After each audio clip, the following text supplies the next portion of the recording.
नमस्कार दोस्तों, स्वागत है आपका विनायक क्रिएशन में। आज मुझे भगवान शिव और माता पार्वती की पेंटिंग बनाते वक्त एक कहानी याद आई जो कुछ इस प्रकार है। कैलाश पर्वत की शांत रात थी। पूर्णिमा का चांद अपनी शीतल चांदनी बिखेर रहा था। माता पार्वती और भगवान शिव कैलाश की चोटी पर बैठे समस्त संसार को देख रहे थे।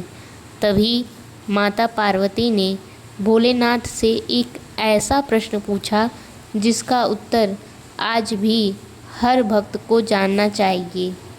माता पार्वती ने मुस्कुराकर कहा, प्रभु, इस संसार में ऐसा कौन है जो आपका सबसे बड़ा भक्त है? वैसे तो आपके करोड़ों भक्त हैं। कोई आपका दिन रात नाम जपता रहता है, तो कोई मंदिर बनवाता है, तो कोई कठिन तपस्या करता है, लेकिन यह बताइए कि सबसे प्रिय कौन है? भगवान शिव मुस्कुराए लेकिन उत्तर नहीं दिया। कुछ क्षण बाद बोले, देवी, इसका उत्तर शब्दों में नहीं, एक घटना से दूंगा।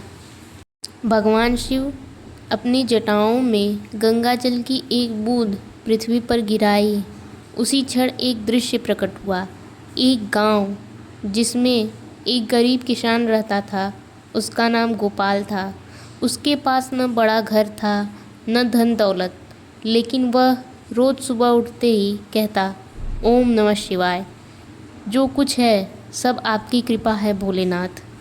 उसके घर के पास में एक छोटा सा मिट्टी का शिवलिंग था। वह हर रोज़ उस पर केवल एक लोटा जल चढ़ाता।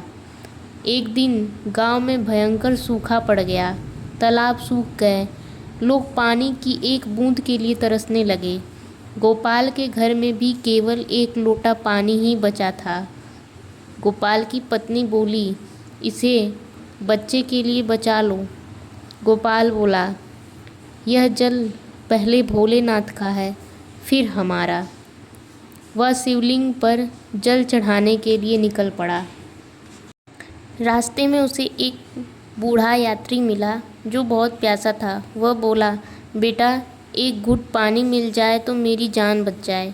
गोपाल एक पल के लिए रुका, फिर उसने पूरा लोटा जल ही उस बूढ़े को पिला दिया और खाली हाथ लौट आया।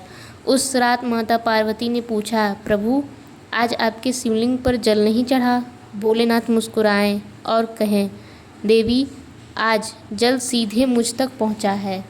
माता पार्वती आश्चर्य में पड़ गईं। अगले दिन भगवान शिव और माता पार्वती उसी किसान के घर वृद्ध का रूप धारण करके आए। दोनों बोले, बेटा, हमें भूख लगी है।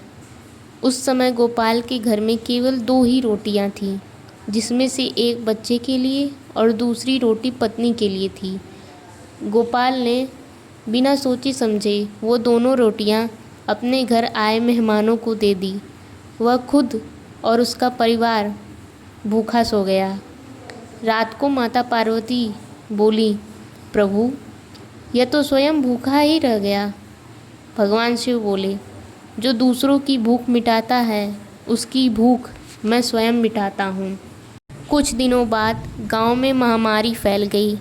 लोग एक दूसरे से दूर भागने लगे, लेकिन गोपाल बीमारों की सेवा करता रहा। उसने अपनी जान की भी परवाह नहीं की। माता पार्वती भगवान शिव से बोली, प्रभु, यह अपने प्राणों की चिंता क्यों नहीं करता?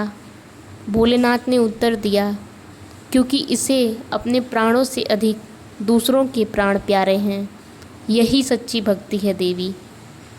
एक रात भगवान शिव और माता पार्वती अपने दिव्य रूप में गोपाल के सामने प्रकट हुए। पूरा वातावरण ओम नमः शिवाय से गूंज उठा। चाँद की रोशनी और भी तीव्र हो गई। भगवान शिव बोले, वत्स, तुम्हें क्या चाहिए? तब गोपाल ने कहा, मुझे कोई धन दौलत नहीं चाहिए, बस आपके हृदय से मेरा नाम कभी न मिटे, ऐसा आशीर्वाद दीजिए प्रभु। उस दिन के बाद सूखा समाप्त हो गया। खेत हरे भरे हो गए और लोगों को समझ आ गया कि भगवान फूलों से नहीं, अच्छे कर्मों से मिलते हैं। इसीलिए कहा गया है, जहाँ करुणा है वहाँ शिव हैं, और जहाँ प्रेम है वहाँ माता पार्वती। नमः पार्वती पते, हर हर महादेव। दोस्तों, अगर आपको ये कहानी पसंद आई है तो हमारे चैनल को सब्सक्राइब कर लें, और इतनी देर तक कहानी में जुड़ने के लिए आपका बहुत बहुत धन्यवाद।